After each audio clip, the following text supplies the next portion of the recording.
Assalamu alaikum wa rahmatullah. Je vous propose cette fois un exercice très important de géométrie. Considérons cette figure. On a là un angle droit, on a des longueurs données. Alors AB égale à 3, BC égale à 3 aussi, CDC c'est 4, DEC 5. On demande de calculer la distance entre les deux points A, E. En général, on évoque ce qu'on appelle le théorème de Pythagore. Pourquoi? Parce qu'on a des triangles rectangles.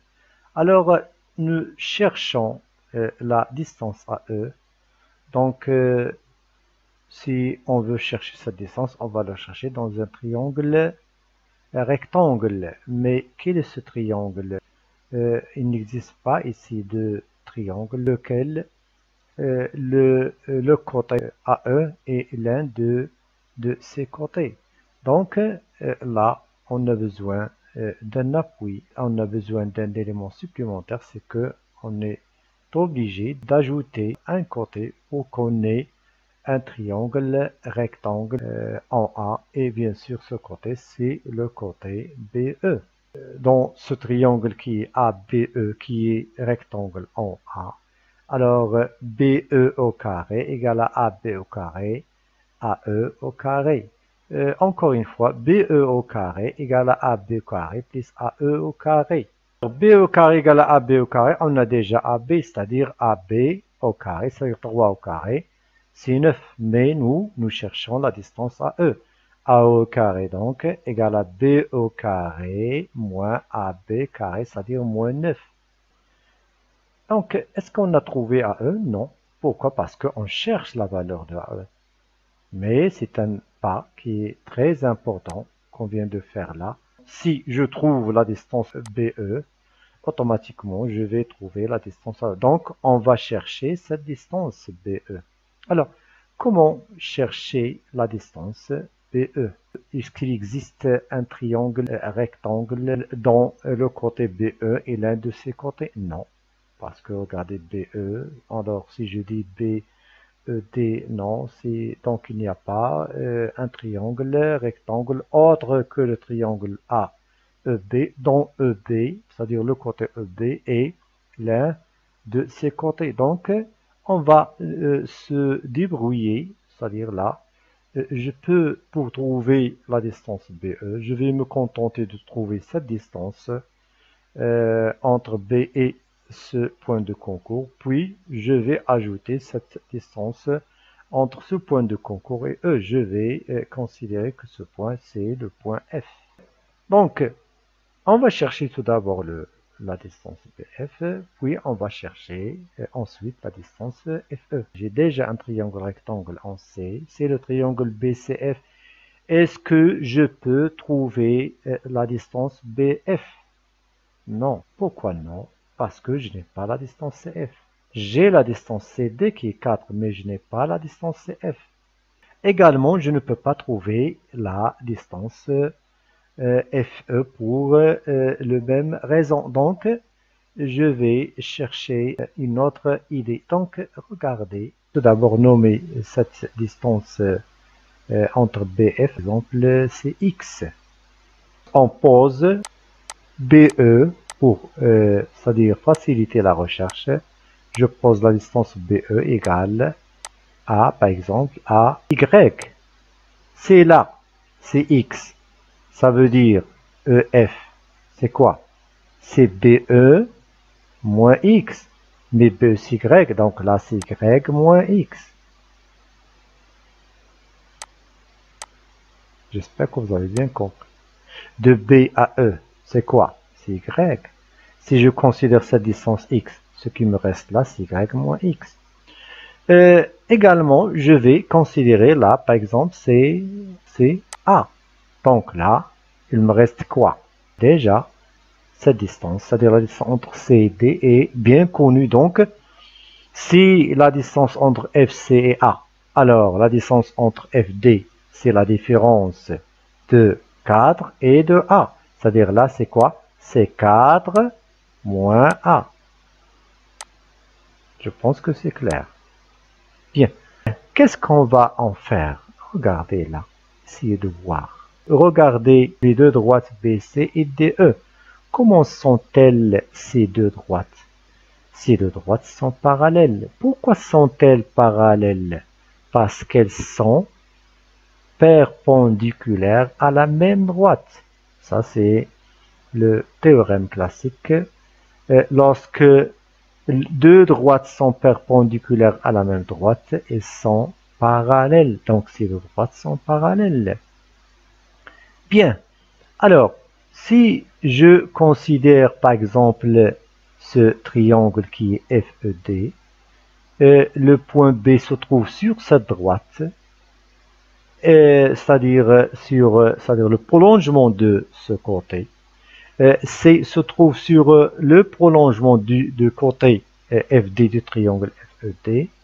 Donc là, l'idée qui se présente, c'est l'idée de Thalès. Donc, encore une fois, on considère le triangle FED, on a B qui appartient à FE, on a C qui appartient à la droite FD, tel que BC est parallèle à BE, donc d'après le théorème direct de Thalès, je peux dire que FC sur FD égale à FB sur FE égale à BC sur DE.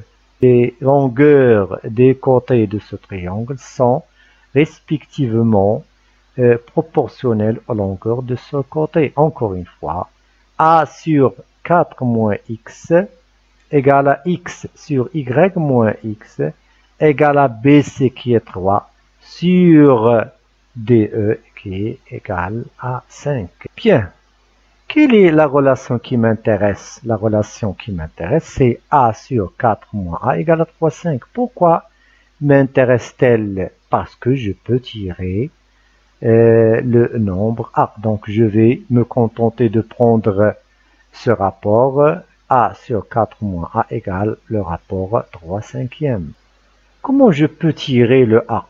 On sait que les produits en croix sont égaux, c'est-à-dire 5 fois A égale à 3 fois la différence 4 moins A. Alors, 5A, ça veut dire quoi? 5A égale à 12 moins 3A. Ça veut dire quoi? Alors, 5, les termes qui changent de membre changent de signe. 5A plus 3A, ça fait 8A. Et bien sûr, égal à 12. Alors, ça veut dire quoi? A égale à 12 sur 8, mais en réduisant, on va voir quoi? En réduisant par 4, bien sûr. Donc, c'est 12 sur 8, ça veut dire 3 sur 12 sur 4, ça fait 3 sur 2. A égale à 3 sur 2. Alors, là, c'est combien? C'est 3 sur 2. Maintenant, je peux calculer FD. FD, c'est quoi? Alors, FD égale à 4 moins A, c'est-à-dire 4 moins 3 sur 2.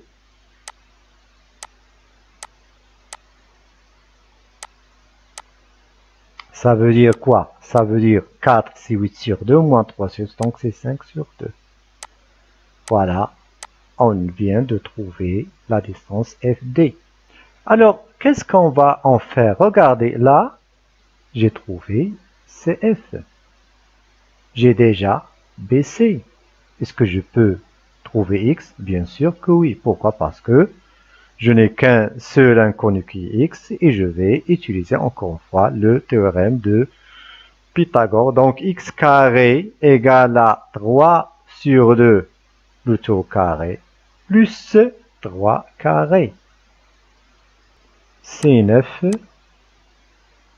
plus 9 sur 4.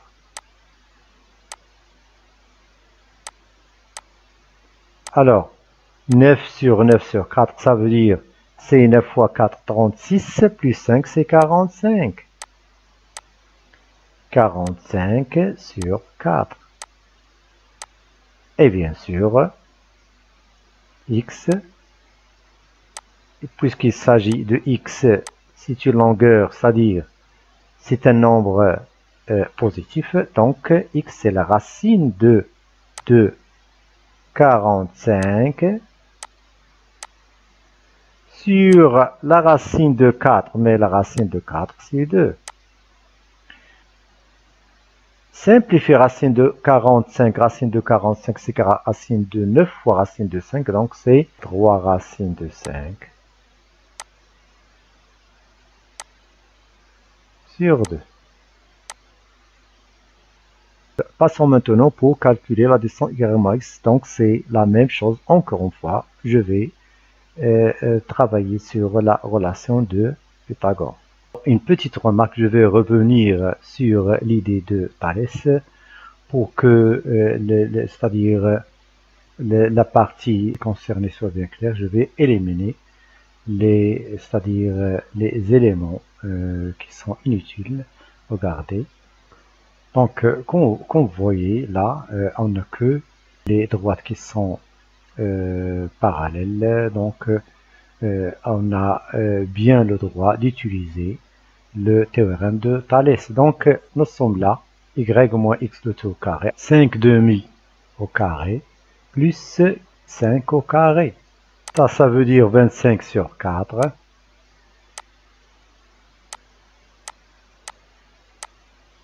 Plus 25. Alors, 25 fois 400, ça veut dire 125 sur 4. Alors, y moins x, c'est un nombre positif, bien sûr. Alors, y moins x égale à racine de 125 sur 4. Sur racine de 4, c'est-à-dire sur 2. Mais racine de 125, c'est quoi? C'est 25 fois 5, c'est-à-dire racine de 25, donc ça fait 5, racine de 5 sur 2. On a dit BE égale à Y. Donc, Y c'est quoi maintenant? C'est-à-dire la somme de PF et FE. C'est-à-dire 3 racines de 5 sur 2 plus 5 racines de 5 sur 2. 5 plus 3, ça fait 8 racines de 5 sur 2. En réduisant, on tombe sur 4 racines de 5. Donc, une fois on a trouvé BE, égale à 4 racines, qu'est-ce qu'on va faire? On va revenir là, dans cette relation, et on va remplacer BE par 4 racines de 5. On déduit AE au carré égale à BE au carré, AE carré.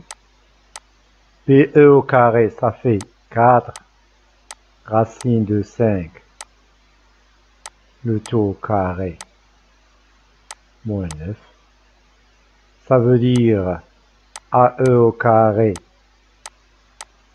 égale à 4 au carré, ça fait 16, fois racine de 5 au carré, ça fait 5, moins 9.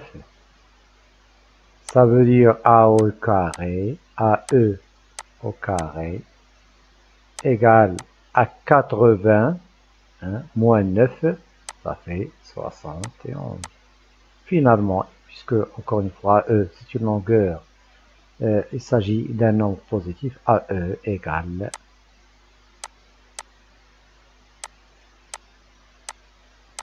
racine de 71. Donc, AE égale à racine de 71 en moins. Donc, vous voyez que c'est un exercice très important. Tout d'abord, on avait besoin d'une idée de chercher un appui pour bien se lancer dans l'exercice. On a évoqué le théorème de Pythagore, le théorème de Thalès et aussi les calculs sur les radicaux. Essayez de refaire l'exercice tout seul et revoir la vidéo lorsque vous en avez besoin. Essayez de partager cet exercice avec vos camarades. J'espère que vous avez bien compris. Je vous remercie infiniment pour votre attention. À la prochaine, Inch'Allah. Wassalamu alaikum wa rahmatullah.